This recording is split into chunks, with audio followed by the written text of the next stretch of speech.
بسم الله الرحمن الرحيم والحمد لله رب العالمين والصلاة والسلام على أشرف المخلوقين رب اشرح لي صدري ويسر لي أمري واحلل عقدة من لساني يفقه قولي سبحانك لا علم لنا إلا ما علمتنا إنك أنت العليم الحكيم اللهم علمنا ما ينفعنا وانفعنا بما علمتنا وزدنا علما وعملا أما بعد. Voilà donc Inch'Allah on va reprendre là on s'est arrêté la dernière fois donc petite question.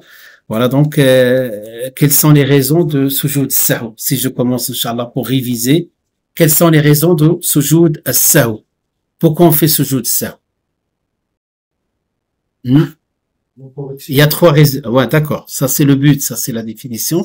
Mais il y a trois raisons. Soit un rajout, soit diminution, soit doute. Voilà. Alors, les raisons. Et lorsque donc on a cité ces trois-là, dans le cas par exemple de rajout, la d'augmentation, qu'est-ce qu'on fait? Inch'Allah, je garde comme ça. Qu'est-ce qu'on fait? Par exemple, je me suis rendu compte que j'ai des choses en plus dans dans ma salade. Je me suis rendu compte, par exemple, je me suis levé pour la 5e rak'at. Qu'est-ce que je fais dans ce cas-là? Tout à l'heure, on a fait l'Asr, je me suis levé pour la 5e. Je fais quoi? On continue, la 5e. Non, là, et après, et si je me lève pour la 6e, continue. Jusqu'à combien? Là. Donc, ce qu'on a dit la dernière fois, on revient en arrière. On revient en arrière, parce que Hali Ziyada. On revient en arrière, d'accord. Et on revient en arrière, c'est dans le cas, voilà, donc dans le cas de Sunna, il y a des cas où on continue, d'accord? On revient en arrière, on fait, voilà, et après, si je fais le bilan, j'ai des actes en plus, je fais sujoud as-sahou après, ce qu'on appelait ba'di, d'accord? Maintenant, je me suis rendu compte que j'ai oublié quelque chose dans ma salade. Je me suis levé, par exemple, je n'ai pas fait le tashahhud du milieu. Dans la 3e rak'at, donc il y a un tashahhud au milieu, n'est-ce pas? Fait de rak'at. Je me base tous par rapport à ce qu'on a fait comme salat aujourd'hui, d'accord? L'asr. Donc j'ai fait 2 rak'at et au lieu de faire tahiyat, donc le wusta, celle du milieu, je me suis levé. Je fais quoi?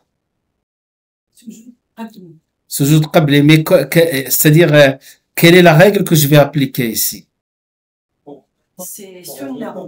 Voilà. Je vais vérifier est-ce que c'est un sunna ou là un fard. D'accord? Si j'oublie un fard, je peux revenir en arrière. Je peux revenir en arrière et le corriger. À la fin, on verra sujoud sahou. Sinon, s'il s'agit d'une sunna, alors que je suis debout, c'est-à-dire je suis dans un cas de fard, je ne peux pas revenir de fard vers la sunna. Dans ce cas-là, je continue, je fais, comme a dit la sœur, le sujoud qabli, avant. Parce que j'ai une diminution, une omission, et voilà, c'est permis parce que j'ai oublié premièrement, et il s'agit d'une sunna. Je vais combler, je vais corriger cette salade par deux sujoud avant, parce que c'est quelque chose de moins. Par contre, donc, dans le cas où j'ai oublié un fard, là, je reviens en arrière pour le compléter. Si j'ai dépassé la sejda, pardon, la raka'a plutôt, je veux dire, l'unité, je suis passé à la 2e, dans ce cas-là, je fais quoi? J'ai oublié le recours de la première raka'a. L'inclinaison de la première unité, je fais quoi? Et je suis dans la 2e. Il compte pas, voilà. Et à la fin, je fais avant ou là après? Après, parce que j'ai une raka'a qui fait des gestes en plus qui n'est pas compté, mais des gestes de plus. Ça y est, vous vous rappelez de ça? Révisez, Inch'Allah, révisez, parce qu'il faut que ça soit, les réponses doivent être fluides. Dans le cas de doute, qu'est-ce que le doute? Est-ce que quelqu'un peut m'expliquer ce que c'est le doute? Et donc, Inch'Allah, plus tard, je vais vous faire une échelle de ce qu'on appelle la perception. L'échelle, darajatul idrak, qu'on appelle en arabe, les degrés de perception. Et là, c'est le degré de chaque, pas un autre degré. Donc, si je doute, que veut dire douter? Est-ce que j'ai rajouté ou j'ai diminué? Voilà. Mais au niveau de ma perception, au niveau de ma perception, je suis à quel niveau de degré? Donc, est-ce que j'ai rajouté ou l'a diminué? D'accord? Mais est-ce que j'ai plus de probabilité que j'ai rajouté ou la plus de probabilité ou plutôt, c'est pas un rajout, c'est plutôt, est-ce que j'ai fait 3 ou 4 rak'at? Je doute entre deux deux chiffres, par exemple, 3 ou 4. Hein? Voilà. Et c'est déjà, je ne peux pas trancher, je ne peux pas dire plutôt, j'ai fait 4 plutôt que 3. C'est-à-dire, la probabilité est plus de 50%, 60, 70%. Dans ce cas, je tiens pas compte du chèque du doute. Mais le doute, quand je suis partagé 50%, 50%. C'est là ce qu'on appelle le chèque. D'accord? Le chèque, c'est vraiment, comme je vous ai dit la dernière fois, c'est le brouillard total. Je n'ai aucun souvenir de est-ce que c'est 3 ou 4. Dans ce cas, qu'est-ce qu'il a dit le prophète sallam?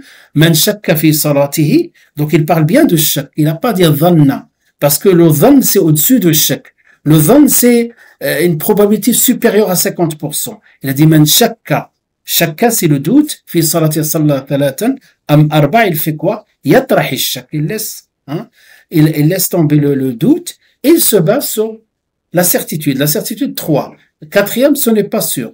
Et donc, je compte mes 3, je rajoute une 4, je complète pour 4, et à la fin, je fais ce jeu d'Assel. Voilà, grosso modo. Donc, Inch'Allah, peut-être, je vous ai envoyé ça. Vous l'avez vu dans le groupe? Est-ce que tout le monde est dans le groupe déjà? Celui qui n'est pas dans le groupe, à la fin, comme d'habitude, je le rajoute, Inch'Allah. Voilà donc, grosso modo, le sujoud ba'di. Suffit de réviser, regarder l'enregistrement, Inch'Allah. Voilà, j'ai oublié quelque chose la dernière fois quand j'ai parlé, vous savez, quand on parle toujours de fiqh al-salat, on va parler de arkan, sunan, shura, shurut, etc. Et j'ai oublié ce point-là, j'ai dit quand même, je le rajoute, ce qu'on appelle les actes annulatifs de la salat. C'est-à-dire, mubtilat ou salat. Quelque chose qui annule la salat. Quels sont les mubtilat de la salat? Donc là, j'ai la liste en arabe, mais j'ai la traduction à côté, Inch'Allah, comme ça je tiens compte de chacun de vous, arabophone ou francophone. Donc les actes qui annulent la prière, donc là, il y a presque consensus, donc sur ces actes-là. Voilà, toutes les écoles parlent de ces choses-là.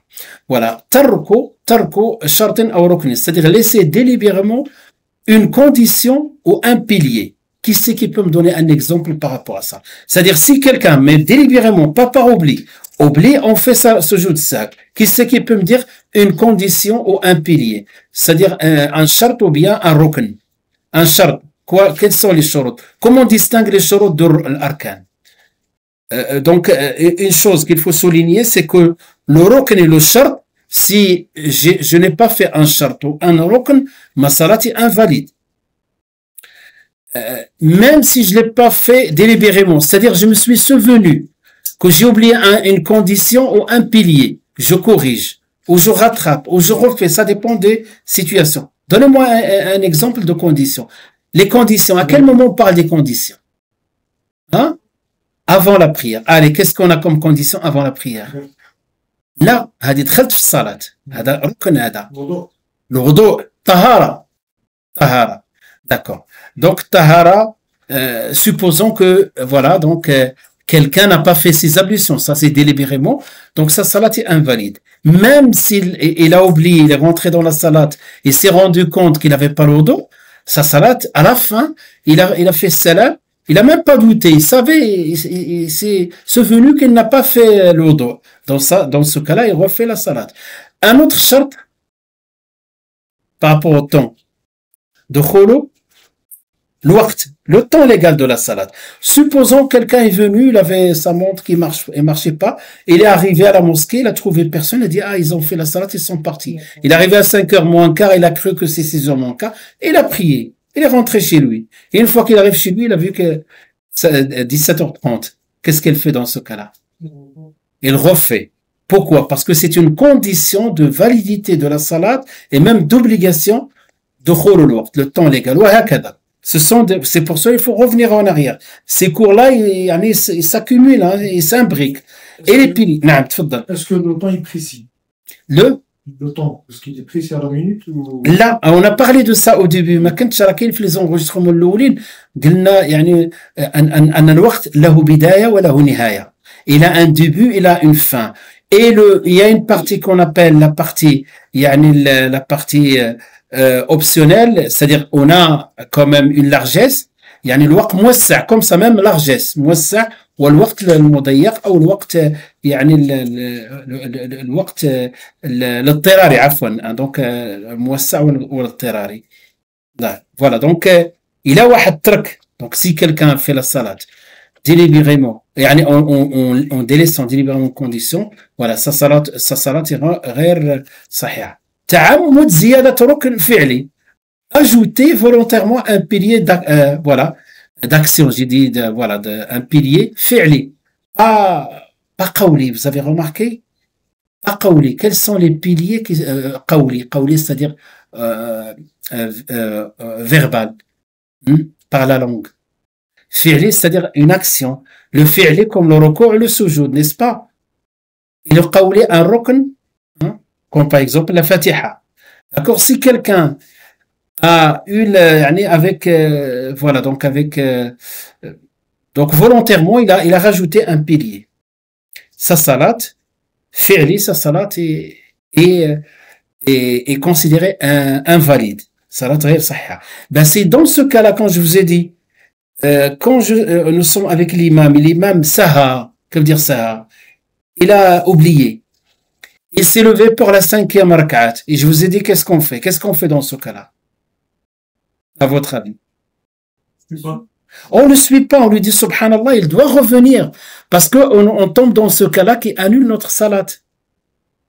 Vous êtes d'accord avec moi ou pas? Oui, on est dans ce cas-là. Tu te lèves pour une 5e rakat. La dernière fois, à la mosquée, je leur ai dit, si l'imam a fait, et ça c'est un test tout le temps, pour voir les gens, est-ce qu'ils ont un peu, appris un peu de ce qu'on appelle fiqh salat, le droit cultuel de la salat. Je leur ai dit, si l'imam a oublié, s'est levé pour la 5e, tu te rappelles. Ils m'ont dit, on le suit. Je leur ai dit, s'il fait la 6e, et la 7e, et la 8e, là, ils ont compris qu'à un moment donné, il faut s'arrêter. Non. Il a rajouté une rakat de plus. On va rester sur place. On va les dire subhanallah, subhanallah, jusqu'à ce qu'ils reviennent. Pas tous ceux qui sont derrière nous. Parler volontairement sans que ce soit pour corriger la prière. On a dit qu'il est permis par exemple, de dire à l'imam subhanallah, ou bien il est bloqué, il récite une sourate, et il est bloqué au milieu. Donc on peut corriger, là on a parlé, ça c'est permis. Donc voilà, c'est vraiment limité. Mais parler volontairement, ça annule la salat.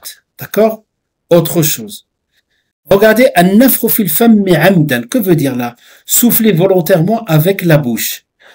Faire volontairement comme ça. Parce que pour les malikites, ça peut-être, je ne sais pas les autres écoles, qu'est-ce qu'ils disent par rapport à ça. Quoique les hanbalites, aussi, le fait de prononcer un mot. Pour reprononcer un mot. Parce que quand tu dis, ouf, ça y est, un mot, c'est 2 lettres. O, la, ou le fa, le hamza, ou l'alif, ou le hamza, ou le fa. Ouf. Donc ça, volontairement, annule la salat pour les malikites et je pense pour d'autres écoles. Manger, boire, volontairement. Donc manger, boire volontairement, ça c'est évident. Vomir volontairement. Donc vous voyez la plupart des actes qui annulent volontairement. Saluer volontairement, ta'ammud salam. Donc tu n'as pas fait la salat et tu n'as pas fini la salat et tu fais le taslim. Tu fais le assalamu alaikum, tu dis, allez, je me lève, je continue ma salat et je fais ce jeu de ça. Ou non, à partir de là, la salat est nulle, il faut reprendre à 0. Voilà. Indiquer une erreur à un autre prieur autre que son imam. Par exemple, quelqu'un à côté de toi, et je ne sais pas, pour une raison, il s'est trompé, tu lui indiques, tu lui indiques, soit par la parole, quelque chose comme ça, sauf autorisé pour l'imam. Oui, je t'en prie. Oui. Il y a quelqu'un qui est décalé. Là, des gestes comme ça sont tolérés parce que le prophète Sassim, il l'a fait. Il l'a fait, par exemple, quelqu'un est décalé, surtout les enfants, on les aide à comprendre. Et d'ailleurs, le prophète Sassim, il s'est levé dans la nuit pour prier et son neveu, qui était un enfant, qui est Abdullah ibn Abbas, il s'est levé avec lui parce qu'il a passé la nuit chez sa tante, qui est l'épouse du prophète Sassim. Et quand il s'est levé avec lui pour prier. Et il s'est mis sur sa gauche. Et le prophète Sassim, il le prend, il le tourne vers le côté droit. Donc il a fait tout un geste pour lui changer de place. Ça, c'est autorisé. Ensuite, al-hadath, voilà, perdre l'ablution, la petite ablution. Donc, soit on a oublié, on est rentré dans la salade, on a oublié de faire les ablutions, soit pendant la salade, on a perdu le wudu. Qu'est-ce qu'on fait? On sort tout de suite. Pas un geste de plus, sinon, c'est strictement haram. Et l'imam, s'il arrive à l'imam, ça peut arriver. Qu'est-ce qu'il fait? Eh ben, il tire celui qui est derrière lui, il avance. Si les gens qui sont derrière n'ont pas compris, eh ben, ils finissent leur salade en individuel, comme s'ils rattrapent quelqu'un qui arrive en retard et qui rattrape la salade. Mais le mieux, c'est pour cela le prophète sallam a indiqué dans le hadith que ceux qui connaissent et qui sont mieux placés par rapport à din, par rapport à la salat, qui soient derrière lui, sallallahu alayhi wa sallam. Des fois, on met des enfants comme ça pour les encourager. Les encourager pas derrière l'imam. Derrière l'imam, c'est un rôle. Il y a un rôle. Il y a des personnes d'un certain rang religieux qui doivent être juste derrière l'imam. Voilà. Donc ça, c'est simplement entre parenthèses. Ad-dahik, rire volontairement, ou par oubli. Donc ça, c'est la première chose qui arrive aux enfants quand ils commencent à prier, surtout en groupe. Donc là, ils sont pas mukallaf. Donc eux, on va pas être très, voilà, on va essayer de leur indiquer que c'est pas quelque chose qui annule la salat, mais quelqu'un qui pense à quelque chose et qui rit pendant la salat, ça annule la salat. Al-fi'l al-kathir, voilà, mouvement excessif. Donc c'est autorisé d'avoir quelques mouvements dans la salat, comme par exemple se gratter la tête ou la ranger, quelque chose vraiment qui fait partie de l'usage, il fait partie de l'usage, quelque chose de simple. Mais quelqu'un qui bouge trop, à un moment donné, sa salat est invalide. C'est dans ce cadre-là, vous voyez, certains de nos jeunes, je ne sais pas d'où ils ont sorti cette mode-là. Attention, il y a beaucoup de choses qui se passent dans les mosquées, et il y a un qui a fait ça, l'autre qui le suit, il n'y a pas de source législative qui nous permet d'avoir ça, n'est-ce pas? Par exemple, cette mode, quand je dis entre parenthèses, pendant Tarawih, tu as des gens qui prennent le Coran et qui suivent et qui font des gestes, tu vois, ça c'est, de quel droit d'abord de prendre le Coran pendant la salat? Et il est permis pour l'imam. Ça c'est permis parce que c'est une sunna de lire le Coran entier pendant le Tarawih. Si on n'a pas d'imam qui connaît le Coran entier, donc il est permis de prendre et l'imam il a cette autorisation. Mais tout le dernier saf derrière lui, chacun il prend un mushaf. Ça, moi je trouve personnellement, il rentre dans ce cadre-là. Et combien de fois j'ai rappelé ça, alhamdoulilah, je l'ai pas vu cette année, mais croyez-moi, si je l'avais vu à la mosquée, j'allais pas me taire par rapport à ça, parce que tu prends d'abord, tu changes les gestes ça c'est une sunna, comme on a dit, c'est pas sunna de deuxième degré, troisième degré, c'est-à-dire c'est min al-mustahabbat, et donc poser la main droite sur la main gauche, tu prends le Coran, tu fais des gestes, tu tournes, tu poses, tu lèves, ça devient un mouvement excessif, wallahu a'lam. Wallahu a'lam. Voilà, donc, ziyadat arba. Donc, il rajoute quelque chose, les malikites. Là, je ne sais pas les autres écoles, j'ai pas entendu ça chez les hanbalites. Voilà, donc, c'est que, les malikites, ils disent, si quelqu'un a fait, sahu, au lieu de faire une salade de thunaiya, de 2 rak'at, il a fait sahu, il a fait 3 et 4. Une salade de 4, il a fait 8. Vous voyez, donc c'est ça. On dit ziyadatu arba rakat sawal fi ruba'iyya. Ajouté par oubli 4 unités de prière dans la prière à 4 unités, 2 à 4. C'est-à-dire il a doublé à chaque fois. Ça veut dire pour eux, ici, il est tellement dans l'insouciance que sa salade, il la considère invalide. Faut qu'il la refasse et qu'il se concentre dans sa salat, wallahu alam. Voilà, donc ça c'est quelque chose que j'avais oublié, donc je vous enverrai bien surtout. À chaque fois j'envoie de début et la suite. Voilà, donc la dernière fois on a dit qu'on va parler de salatu at-tatawwu'. Maintenant les prières surérogatoires. Si on regarde de manière générale, les prières, bien sûr, il y a une surérogatoires, c'est la salat qui n'est pas obligatoire. Donc, à partir de là, on peut comprendre logiquement, si on parle d'une prière surérogatoire, qu'il y a au moins combien de catégories de salat pour les musulmans? La salat qui est obligatoire et la salat qui est sérogatoire. Voilà. Donc, les prières, et aujourd'hui, on va, ça, pas dans le livre, hein, donc ça, c'est dans les cours qu'on fait à l'Institut. Inch'Allah, je vous enverrai tous les slides, vous allez voir. Il y a beaucoup de slides, je vais essayer de résumer. Parce que le livre, le but de ce livre-là, de donner un système complet, le fiqh nécessaire. Peut-être, Inch'Allah, je ferai une autre version et je compléterai, Inch'Allah, qui devient un livre plus de fiqh que de, voilà, que de autre chose. D'accord. Donc, les prières, non. Pardon? Non, pas de question. Oui. Par exemple, on ne sait plus si on a fait les ablutions ou pas. Ah non, ça c'est autre chose. Moi j'ai dit tout à l'heure, je vais répondre à cette question tout à l'heure, que je me suis souvenu que je n'ai pas fait mes ablutions. Je suis rentré dans la salade sans état de pureté rituelle. Là, je sors de la salade. Par contre, c'est une bonne question, si je doute. Là, si je doute, le ulama, il applique une règle de manière générale, voilà, cette règle-là dans laquelle il y a consensus, après l'application il y a divergence. Sur cette règle, ils disent al-yaqinu la yazulu bish-shak. La certitude ne peut pas être dissipée par le doute. C'est-à-dire, j'ai une certitude et après, il y a une forme de doute qui va se greffer, qui va se rajouter. Je tiens pas compte de ce doute-là et je garde la certitude. D'accord? Et je ne peux changer de cette certitude que par une autre certitude. Des exemples. J'ai fait mes ablutions à la maison. Je suis sorti. Et j'ai peut-être fait le tour, j'ai fait des courses et j'ai programmé de faire salat al-asr à la mosquée. Donc je suis sûr que j'ai fait là la certitude et si que j'ai fait mes ablutions à la maison.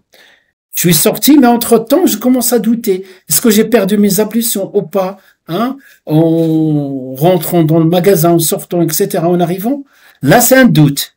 D'accord? J'ai une certitude plus un doute. Ce doute-là, je tiens pas compte. Donc, ça s'appelle al-yaqinu la yazul bishak. Cette certitude ne doit pas être dissipée par ce doute-là. Jusqu'à ce que, voilà, j'aurai une certitude. Hein? Une certitude, ben cette certitude remplace la première. D'accord? C'est pour cela, donc, par contre, j'inverse. Je suis sûr, quand je suis sorti de la maison, je n'ai pas fait mes ablutions. Et entre-temps, j'ai douté, peut-être j'ai fait mes ablutions en arrivant à la mosquée, je me rappelle pas très bien, etc. Dans ce cas-là, la certitude, c'est quoi? C'est que j'avais pas les ablutions. Et le doute, peut-être j'ai fait les ablutions. Et donc, dans ce cas-là, je n'ai pas les ablutions, je dois. Donc ici, la certitude, c'est ne pas en état de pureté. Donc dans ce cas-là, je fais mes ablutions. D'accord, Inch'Allah? Donc toujours, si vous avez hésitation entre choses, regardez ce qui est sûr de ce qui est dans le cas de doute. Et toujours la certitude prime sur le doute. Voilà. Et s'il y a d'autres questions, Inch'Allah. Mais les Malikites inversent cette règle. Hein. Oui. Non. Sur le tableau, vous avez mis de partout volontairement. Ah, oui. Ça veut dire que si c'est pas volontaire. Ah, ben, c'est ce jeu de ça. Hein? D'accord. Ah, d'accord. Sauf ça. Hein? Rukn wa shart. Par exemple, quelqu'un qui l'a pas fait volontairement, et c'est venu, comme tout à l'heure on a dit, dans ce cas-là, normalement, je dois mettre même délaissement, voilà, voilà, j'ai pas dit volontairement, non, c'est bon, voilà. Tout le reste, où j'ai marqué volontairement, sujoud saw. Par contre, ici, laisser oui, d'accord.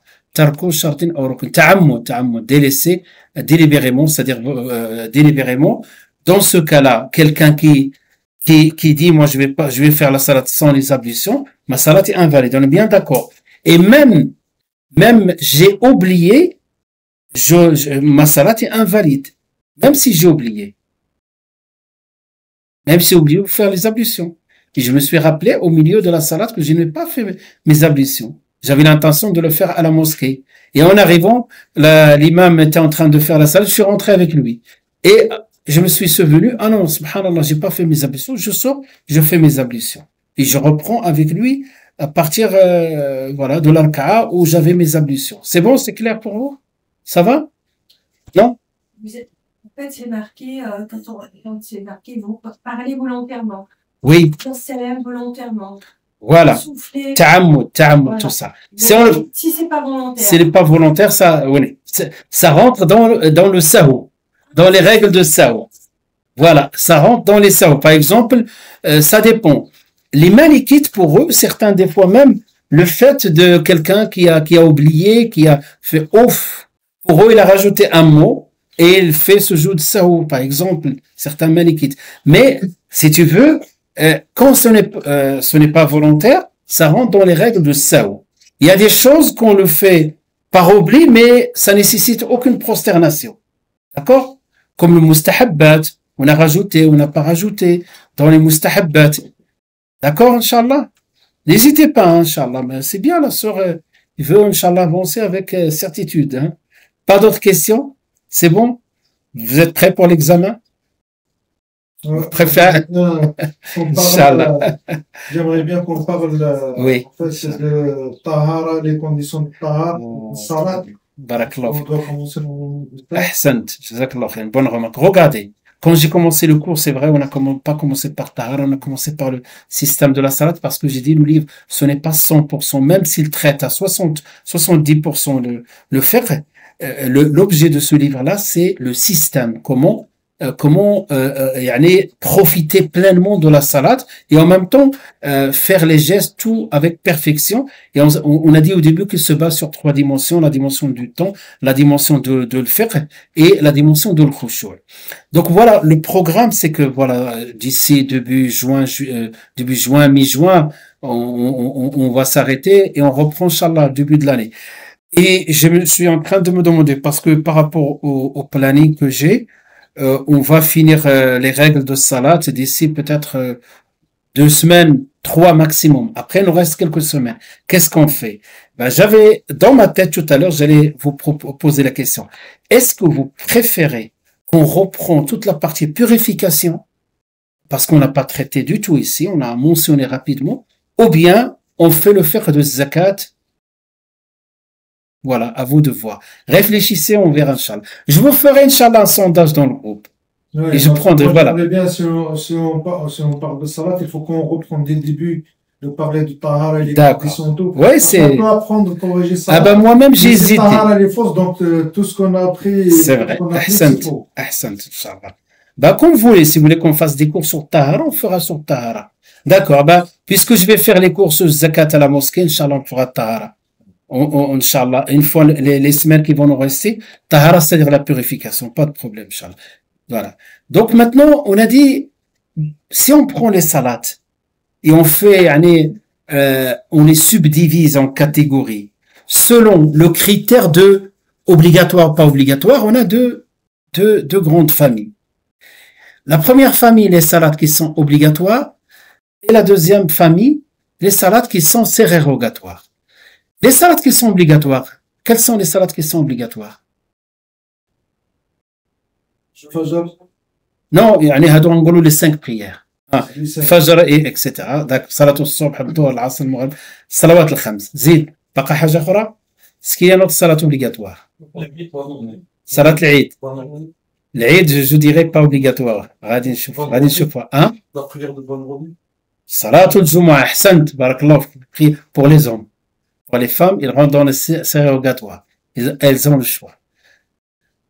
Il y a, selon l'école malikite, une autre salat aussi. Ahsant, mashallah. Salatul janaza. Salatul janaza, mais par contre, ce n'est pas une obligation individuelle. 1, 2, 3, voilà. Collective. S'il y a 2 ou 3 qui la font, c'est bon. Donc, je reprends. Donc, dans les salats obligatoires, on a des salats obligatoires individuellement, tels que les 5 prières et salat mada al-jumu'ah pour les hommes. Et dans les salats obligatoires en groupe, c'est, ou plutôt la salat obligatoire qui est ce qu'on appelle fard kifaya, comme on appelle comme ça fard kifaya. Vous avez entendu le terme fard kifaya, c'est-à-dire c'est une obligation, voilà, communautaire si tu veux, une voilà, une obligation collective. C'est-à-dire, si un groupe, toujours on définit comme ça, si un groupe l'accomplit, le reste est dispensé. Tel que salatu al-janaza. Salatu al-janaza, la prière de al-janaza. D'accord. Voilà. Et les sérérogatoires, il y a combien? Citez-moi ce que vous connaissez. Shafa al-witr, d'accord. Hein? Tahajjud, très bien. Tarawih, naam. Celle des prières obligatoires. Voilà, ce qu'on appelle la rawatib, qui sont avec les prières obligatoires. Il y a des salawats, ce qu'on appelle rawatib, voilà. Zid, tout ça c'est bon. Duha, mashallah. Salat al-Eid, oui, c'est pas une obligation. Voilà. Zid, salatul istisqa, salatul kusuf. L'istisqa quand on donne la pluie, kusuf, parce que ces salats-là, et on n'a pas pensé à ces salawats-là parce que pratiquement on ne les pratique pas hein, ici. L'éclipse, etc. Ben, si vous remarquez, même les salats, maintenant on a mis de côté les salats obligatoires. Maintenant les salats sérérogatoires. Est-ce qu'on les fait, il y a des salats qu'on le fait régulièrement et d'autres qu'on ne les fait pas régulièrement. Comme par exemple, vous avez oublié une salade importante. On l'a fait avec laquelle on commence le matin. C'est Sunnatul Fajr. La Sunna du Fajr. Les Malikites, ils l'appellent Al-Raghiba, Raghibatul Fajr. Et ça, c'est spécial aux Malikites, mais peu importe. On va l'appeler Sunnatul Fajr. Sunna, les deux, avant de faire ceux qui viennent à la mosquée. Donc, quand on arrive à la mosquée, il y a le adhan, et chacun de nous, il se lève et fait 2 rak'at. Ça, c'est la Sunna.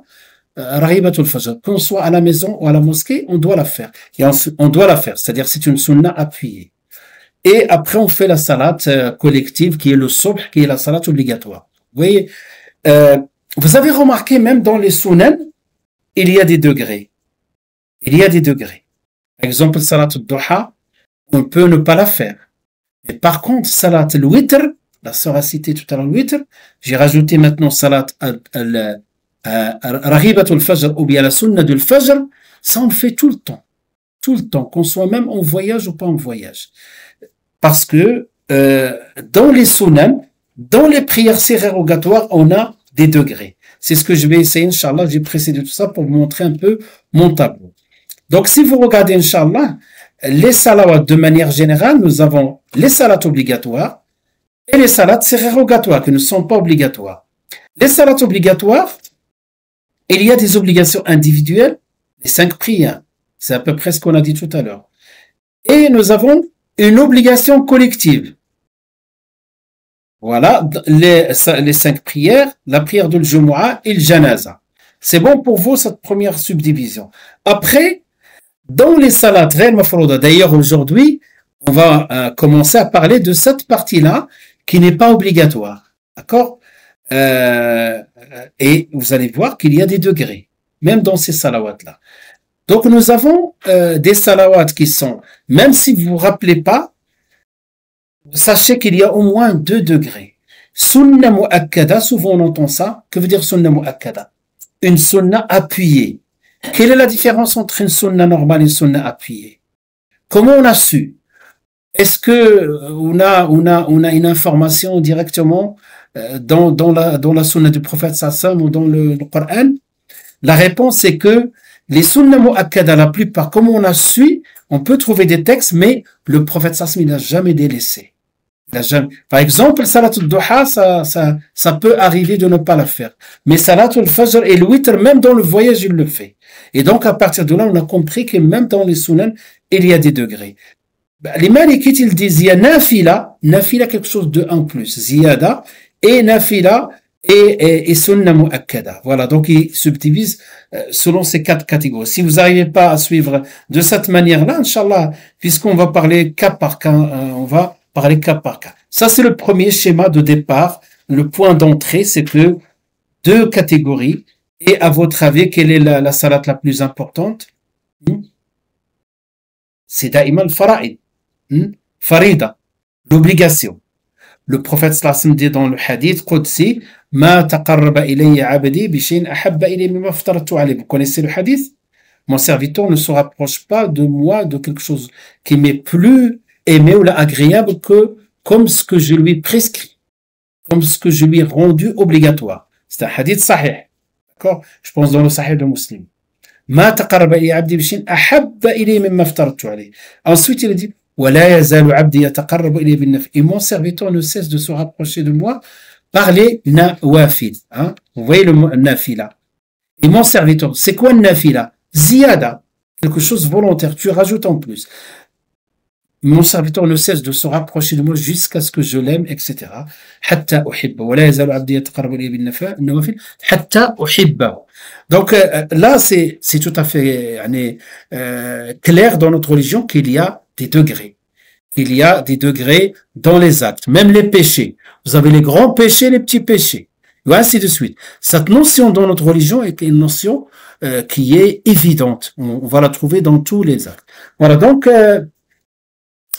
qu'est-ce qu'ils disent les Malikites par rapport à ça? Ils disent de manière générale, voilà, donc là, j'ai pris que cette partie-là. Vous voyez cette partie-là de Nafila. Le Farida peut revenir, Inch'Allah, une autre fois. Peut-être on fera pas zakat, on fera tahara, on revient en salat obligatoire, on revient vraiment tout ce qui manque par rapport pour finir, Inch'Allah, toutes les questions de la salat. Ils disent, voilà, ils disent ici, donc ce qui est marqué en arabe, il est recommandé de lire à voix basse pendant les prières, journalières, journalières, et à voix haute dans les prières nocturnes. Ça, c'est une sunna en plus. C'est-à-dire, quand tu fais une nafila, la règle chez les Malikites, je ne sais pas par rapport aux autres écoles, quand je ne sais pas, je le dis. Donc, je ne sais pas par rapport aux autres écoles, mais la règle chez les Malikites, si tu fais une nafila, ce n'est pas, on est dans le nafila, on n'est pas dans l'obligation. À aucun moment ici, on est dans l'obligation. Pour eux, il est préférable. Si tu fais du nafila dans la journée, tu fais à voix basse. Si tu le fais dans la nuit, à voix haute. Comme Shaf' al-Witr. J'ai dit, ce n'est pas une obligation. Je répète que c'est une sunna pour eux en plus. C'est exactement comme les salats. Vous voyez les salats qu'on fait dans la nuit. Le Maghrib, c'est le début de la nuit. Le Isha, c'est la nuit. Le Fajr, c'est juste la fin de la nuit. Ils sont à voix haute.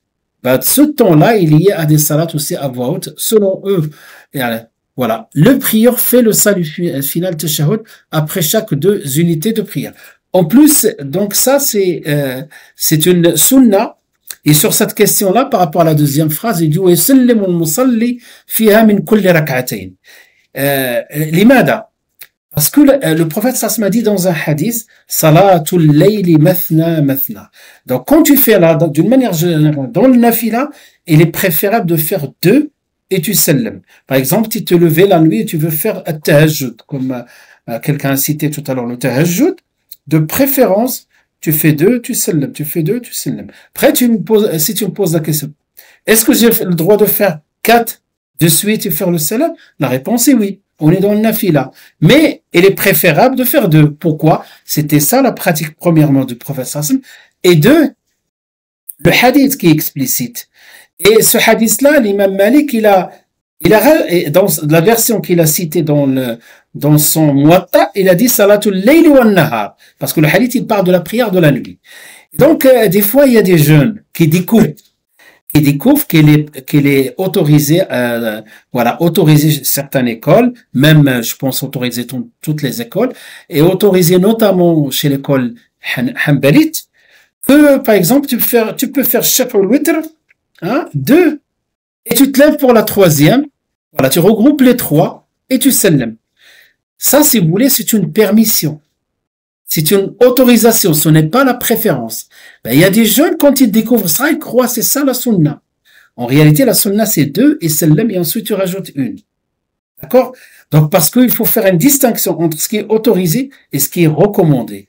Donc, ils ont confondu et combien de fois je vois souvent des jeunes comme ça qui me disent c'est une sunna de faire 3 d'affilée. Et après, il faut leur faire un petit rappel, qu'est-ce que la sunna, qu'est-ce que ce qui est recommandé, ce qui est autorisé. C'est bon, Inch'Allah, par rapport à ça? Très bien. Voilà, donc c'est nafila, c'est rogatoire. On va, Inch'Allah, détailler. Voilà ce qu'on trouve, comme salawat dans toutes les écoles. Donc on trouve, sauf là, chez les Malikites par rapport à ça. Donc voilà, tout ce qui est, vous voyez, en vert, c'est les grandes familles. Hein. Et on est dans une seule grande famille qui s'appelle Nafila. Et dans cette famille, il y a 4 degrés. Donc, les Malikites, ça c'est spécial aux Malikites. Hein. C'est pas chez les autres écoles. La sunna de l'Fajr, ils l'appellent Raghiba. Ils l'ont mis une catégorie à part. Alors que les autres écoles, la sunna du Fajr, il est au même titre que le Witr.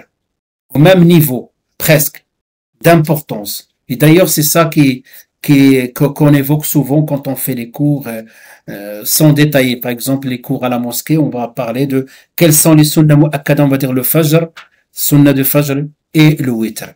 Pourquoi? Parce que ces deux salats, donc ces deux salats, le prophète sallallahu alayhi wa sallam n'a jamais délaissé qu'il soit en voyage ou là, en résidence. Voilà. Donc, ici, sunnah mu'akkada, il y a la prière Witr. Witr, c'est le mot Witr, c'est impair. Et Shafa, le mot Shafa, vous avez une idée ce que c'est Shafa? Père, tout simplement. Voilà. Salatul Eidain, la prière des 2 fêtes. Ar-Rawatib, les prières rattachées aux prières canoniques, c'est-à-dire les 5 prières. Les prières rattachées, ce qu'on appelle les nawafil. Il y en a qui disent nawafil de manière générale. Donc, mais ce sont des nawafil appuyés. Salatul Duha, Salatul maintenant, je reviens à Sunnah al-Mu'akkada, le Kusuf, la prière de l'éclipse du soleil.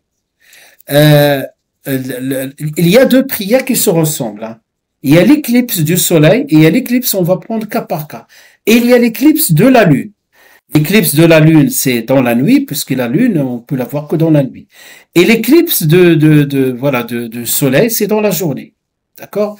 Et c'est pour cela, regardez, les Malikites se distinguent par rapport aux autres écoles. Même la prière de l'éclipse de l'éclipse du soleil, ils la font à voix basse, alors que les autres écoles à voix haute. D'accord? Parce que leur règle, c'est tout ce qui est dans la journée, c'est voix basse. Voilà. On va l'expliquer bien sûr, Inch'Allah. Et Salatul Istisqa, besoin d'eau, demander, donc la prière on demande de la demande de la pluie. At-Tarawih, Tahiyatul Masjid, et aussi il y a la prosternation de la lecture, Sujoud at-Tilawa. C'est quoi Sujoud at-Tilawa? On va détailler tout ça. Hein. Quand je prends le Coran et je lis, je tombe, il y a une dizaine de passages dans lequel Allah subhanahu wa ta'ala évoque le sujoud. Évoque le sujoud. Par exemple, il y a une sourate qui s'appelle Sourate Sajda, la sourate de la prosternation. Et je vous ai dit, c'est une sunna. Le prophète sallallahu alayhi wa sallam, il la faisait, et même ça, c'est dans le Sahih, je pense, de Bukhari, où il la faisait, sallallahu alayhi wa sallam, le vendredi matin, il fait la première rak'at, Sourate Sajda, et le deuxième, Sourate Al-Insan. Mais, Allah, pas tous les vendredis. Ça lui est arrivé, wallahu alam. Donc, c'est pour cela, à la mosquée, on essaie de temps en temps de pratiquer ça. Donc, et pourquoi il s'appelle Surat Al-Sajda? Parce que, à un moment donné, Allah, il parle de sujoud des croyants, etc. Et voilà, on se prosterne. Ces sujoud, ça, dans la salat, il y a une dizaine. Pourquoi j'ai pas dit exactement 14 parce que il y a quand même divergence. Par exemple, vous prenez Surat Al-Hajj, il y a un sajda au début et un sajda à la fin. Et dans le Coran, nous avons 2 lectures qui sont les plus répandues. Sinon, il y a 10 lectures. Quelles sont les lectures de le Coran les plus répandues? Vous avez un Hafs et Warsh. Ahsantum barakallahu fikum. Hafs wa Warsh, les muntashirin. Donc la plupart, surtout les Maghrébins, les Africains, et ils lisent avec Warsh, ceux qui sont venus de pays d'origine, mais ceux qui vivent ici, c'est Hafs qui a pris le dessus. Pourquoi? Parce que l'Arabie Saoudite distribue pendant le Hajj des Qur'ans, et maintenant partout on entend que Hafs. Et c'est vrai que Hafs est plus facile. Cette version, cette lecture est plus facile. D'ailleurs, Inch'Allah, l'année prochaine, si vous êtes assidus, on mettra en place les règles de tajwid. Ça va être, Inch'Allah, un spécialiste que je vais ramener, Inch'Allah. Inch'Allah, bi'idnillah. Et donc, dans Salat, c'est vrai que Warsh est plus difficile que Hafs. Et Hafs, c'est plus simple et plus facile pour les, surtout le public francophone. Il n'y a pas beaucoup de mad, il n'y a pas de imala, des choses comme ça spéciales à Warsh. Pourquoi j'ai parlé de Hafs et Warsh? Par exemple, si tu prends un Coran où c'est marqué riwayatu مثلا Hafs an Asim, tu vas trouver dans sourate Al-Hajj deux prosternations, du début et vers la fin. Par contre, si tu prends Warsh an Nafi', comme ça c'est marqué riwayat an Nafi', مثلا من طريق الأزرق ou quelque chose comme ça, tu vas trouver une seule sajda. La dernière, il n'est pas considéré. Donc, ce sont des petites divergences qu'on peut trouver, Inch'Allah. Bref, donc, si je tombe sur un sujoud comme ça, c'est une sunna mu'akkada. D'ailleurs, je prends le mushaf, parce qu'il y a une différence entre le mushaf et le Coran.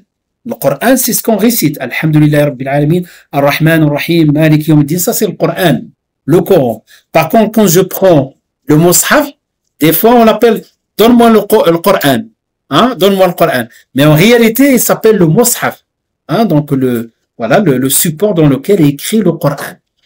Donc, je ne touche le mushaf qu'en état d'ablution. Que ça soit, ça c'est la grande majorité, les deux ablutions. Et quand je commence à réciter, je tombe sur ce sajda, je m'oriente vers le qibla et je fais ce sujoud là. D'accord? Ça c'est, voilà. Et salat, il parle de la prière de l'éclipse de la lune. Donc, et enfin, salatu at-tahajjud. Voilà, grosso modo, voilà les salats qu'on peut trouver, Inch'Allah, parmi les salats, voilà, qui sont des sunan. Après, et si maintenant après l'Asr, tout le monde sait qu'on n'a pas le droit de faire salat nawafil, n'est-ce pas? Je n'ai pas le droit de faire, d'accord? Mais supposons, je suis resté à la mosquée, j'ai fait mon maghrib. Et après, j'ai fait ce qu'on appelait ici, c'est rawatib. Parce qu'après le maghrib, on peut faire 2 jusqu'à 6. Hein. De 2, 4, 6, après le maghrib. J'ai fait 2, j'ai fait 4, j'ai fait 6. Et après, j'ai dit, allez, en attendant, Inch'Allah, le waqt l'Isha, je vais faire 2 rak'at. 2, je suis arrivé à 100, je ne sais pas. Est-ce que c'est permis? Hein? Ouais. Oui? Et comment on appelle cette salade? Il rentre dans quelle catégorie de salade? Hein? Il s'appelle D'accord. Ah non, ça c'est tauba, tu veux dire, demander. Non, là c'est simplement, je veux faire comme quelqu'un. Imaginons quelqu'un, il a décidé de jeûner toute la semaine. Est-ce que c'est permis ou pas?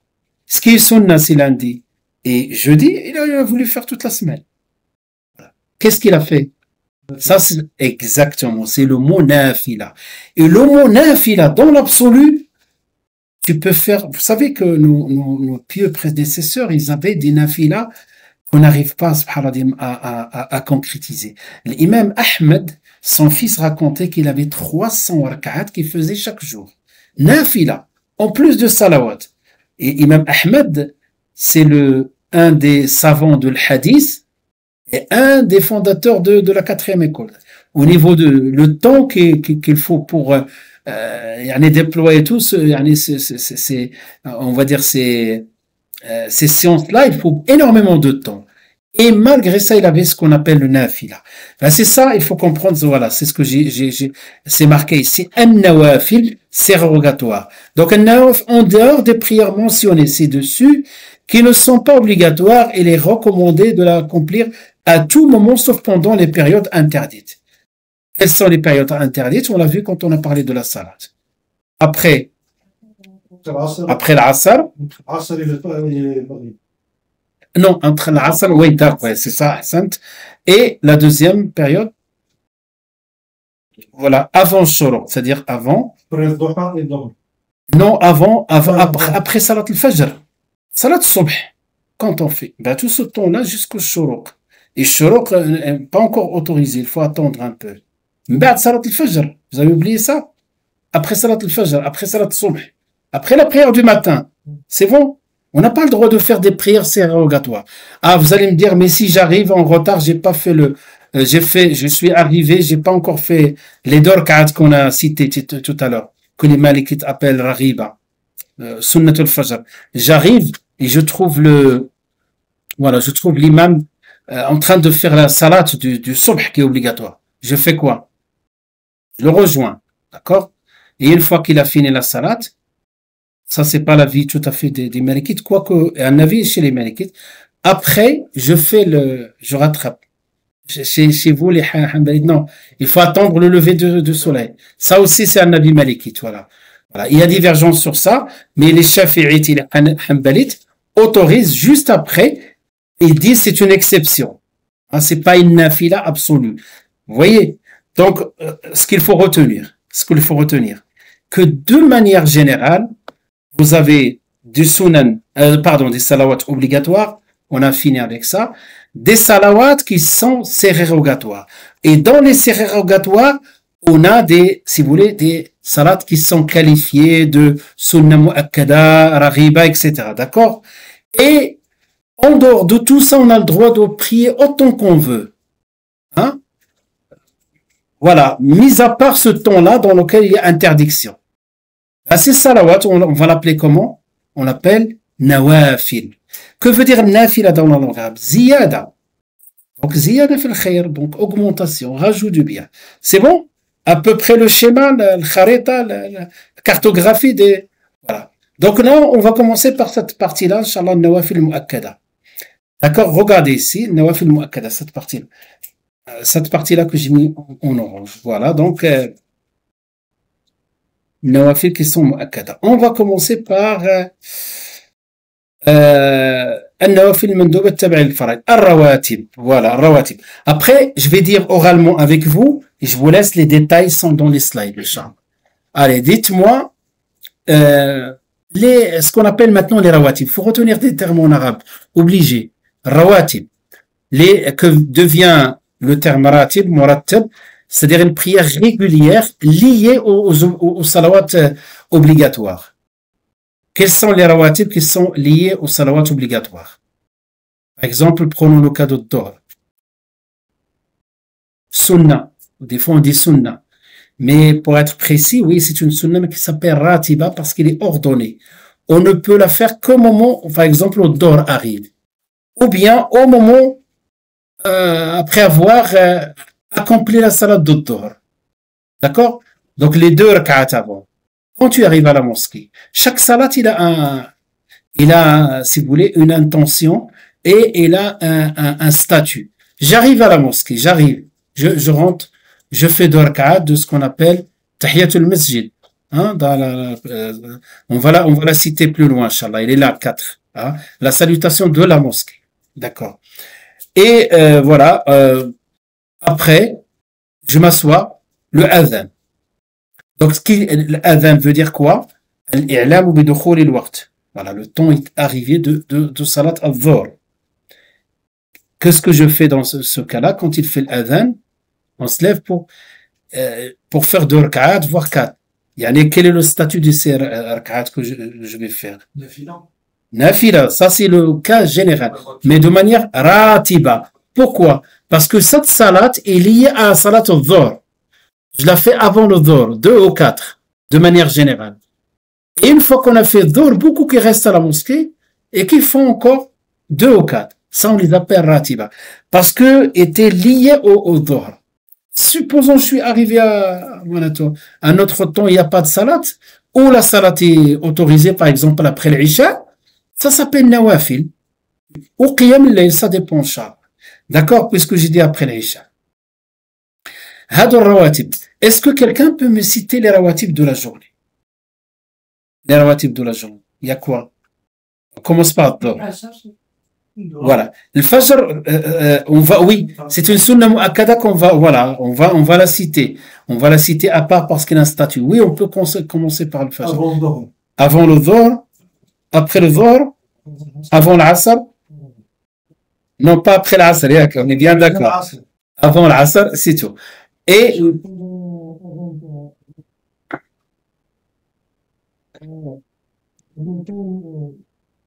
oui, il y a un hadith, voilà, on fait ikhtilaf par rapport à ça.